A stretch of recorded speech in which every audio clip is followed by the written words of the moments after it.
So we decided that when Tom, our pool guy, went back to training world-class divers, amazing, instead of cleaning the pools, which he was doing during the pandemic, we decided we would look after it ourselves.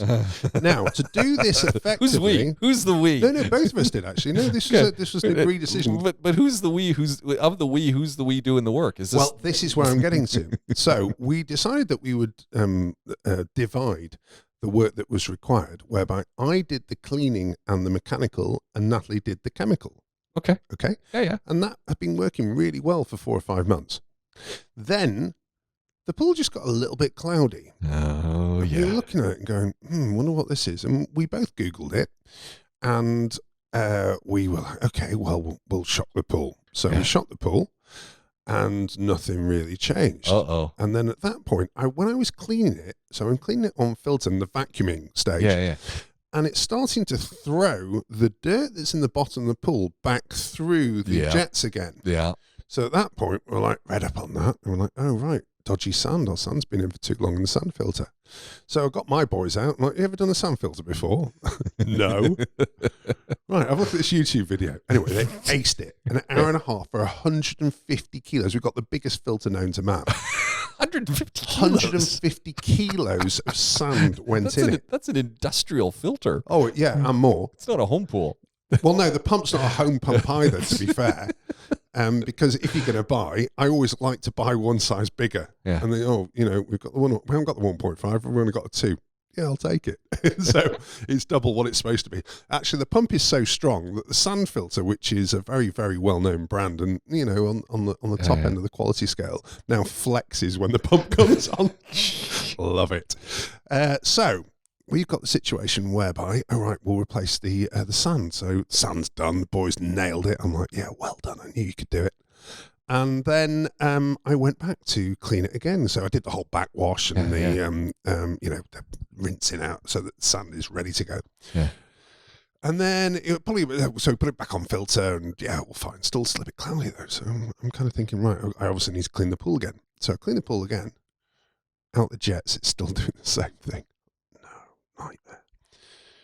So at that point, read up again. Right, shock it again. So at this point, I shocked it. It's a lot of chlorine you're shocking with at this point. Oh, we've got epic here. Honestly, that is the cleanest water in the world. Well, no, it's more like this could melt children in a second and a half. We're at that stage. So I've shocked it again, and nothing happens. Uh-oh. At which point, Natalie goes, "It's definitely not the chemicals," and I go, "It's definitely not the cleaning." Okay. Now at this point, we're up to. Did it now? Just pause for a second. Oh, right. Did it occur to call the old pool guy who's the diving instructor just to ask a question? We get there. Okay. We do get there. So it took a while though. We're way behind. No, it's a long while. Okay, I'll try and get this edited a little bit more. No, keep going. I was just curious. Okay, so we're now at about 9 days ago, where Dad turns up now. So my dad has got. Your dad's the engineer. Well, no, he's not. He's a fast jet test pilot, but he might as well be an engineer. Your father-in-law's the father-in-law is the engineer. Your father's the one who helped you buff out the rims on your Range Rover that you rented that time in. Correct. Okay, yes. Gotcha. Okay, but on top of that, he used to have a holiday home in France, which had a very difficult to manage pool. So at that point, he's an expert. Well, no, really, he is. Yeah. Dad, as far as he's concerned, is well, no, that's not true. He will teach himself so that he is as good as any expert that walks through the door. So that way you can have a sensible conversation. So he takes one look at it and goes, "It's the chemicals." At which point Natalie loses her. It is not good. It's really not good. Okay. So then, I in my mind, I have a slow motion video of you reaching and handing your father a crash helmet. It's that moment of no, but he didn't know who was doing what. So we're in deep trouble here. At which point, I thought I have to retrieve this. So I'm like, oh no, Dad, we've shocked it. It's all done. He's like, oh well, the only other possibility is the multi-selector. I'm like, oh yeah, it's probably the multi-selector then. Okay, so he then, bless him, takes apart the multi-selector. So he rebuilt it? Yeah, well, I was busy doing car stuff, so he's like, I'll just have a crack on with that. And then he looked at it, and actually, that's not true. I then came back at that point, and he's like, yeah, the only thing I can find is that the dowel pin that holds the handle on has come out of one side, and therefore I'm not totally sure it fully closes, but it looks okay to me.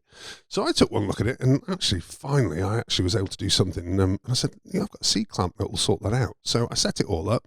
2 is get the dowel pin perfectly back in. He's like, blimey, son, you've learned something until I saw you. Like, yeah, all right. And I always forget the fact that I'm back to being the apprentice. Yes. You know? Yeah. I hate that moment. Anyway, but I showed him. We got it back in. So that all went back together. Perfectly happy with it again. That's all fine. And then we had one really hot day last week where it went from being cloudy to literally mountain dew in the space of 24 hours. Oh, no. Yeah, really bad. So at that point, Dad's looking at it. I'm looking at it. Natalie's looking at it. And I'm like, I told him by now, whatever you don't mention the chemicals. Don't mention the chemicals. So when I'm in trouble, I did what I always do, which is I took a picture and I put it on the British Dads group. And at that point, what generally happens is that you get kind of a mixture of communication. The first bit of communication was lots of people going, better call WeWillFixIt, they can deal with that. I'm like, oh, come on, be fair. All right, there you go.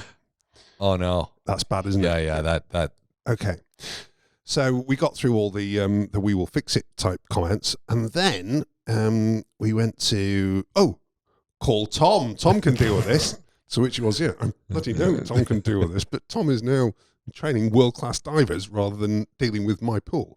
So, and then everybody said, it's algae. It's definitely algae. I'm like, it's green. I kind of know it's algae, but what do we do? Anyway, Tom then sends a message saying, because he's on British Dads as well, saying, do you need me? I'm like, yes. Well, that's the logical one, but I actually decided, you know what, Tom? One way or the other, I'm going to learn. So whilst I do need you, I don't want you to come. I want you to just give me a little bit of guidance. No. You have him come and you stand over his shoulder learning from him as the apprentice. Yes, but then I don't think you learn enough that way. Yeah, Okay? I think at this point you'd be learning a lot. So then what he said is, ignore everything that you've seen on British Dads. Don't listen to them. All you need is Phos-Out 3XL. And I went, Phos-Out 3XL? What's that? He said, it's magic. I'm like, Tom, are you sure? Come on, I'm under the cosh here. Phos-Out 3XL. Go get it. So where do you get this stuff? Well, apparently from the pool store. Oh, okay. Yeah. So I went down to Mac Pools, which is thepoolstore.ae, by the way, if anybody needs it. I got out the car, I took 3 steps, and then went face first. Have you seen the state of that? Man, what happened? I've done my knee, I've done my hand, I've done my elbow. Right. Al-Q's, you know how they don't have the centralised sewer system, and instead they've got all the grates. Yeah. And the grates overflow, and then it all sinks. Yeah. I tripped, because I was looking at the door, which had moved. I tripped over one of those, but I absolutely flew. Both sets of glasses went flying down the road. I reckon there was about 30 people that were still working on the doors that were there. They all gasped. Now, when those guys gasp, you know it's bad. Yeah. Okay? Pick myself up, walk in the door, and then at that point, there were 4 people who've already got the first aid kit ready. I'm like, oh, I've really done it this time. Well, that's a serious gash. Well, thank you. I'm very proud of it. But because it's a serious gash and I've just done this to being an absolute idiot, of course, I refuse the first aid kit. Do not worry. It's only a scratch, he said, with only half of his arm left. I will be able to deal with this when I head straight home after this. I wasn't going straight home. However, the whole point was, having done this, there's no way that I can accept anything until I've got the stuff that I need, and away we go. So then I had the conversation with them. Do you know what Phos-Out 3XL is? I went, Phos-Out 3XL. Yeah, of course, it's on the shelf over there. I'm like, how did I not know about this sooner? So I went to get my Phos-Out 3XL. This bottle is tiny. It's literally, it's like that. Okay? Yeah. I'm like, that ain't going to do it. You've got the big one. I'm like, no, I'm really sorry. The 1.6 kilogram one is out of stock and has been for a long time. I'm like, well, how many of these do I need? How many pools are you doing this on? I'm like, 1. They said, you need a 5th of this tiny little bottle. No, but it's quite a big pool. It's 9 meters by 4. As I said, a fifth of the bottle. Like, how can this work? So I'm literally dropping. It might as well be a couple of thimblefuls. Yeah. And this is going to solve my Mountain Dew pool.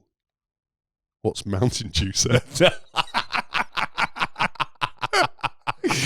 So, now, the other thing, James, is because of this marital dynamic, I knew what was going to happen when I got home.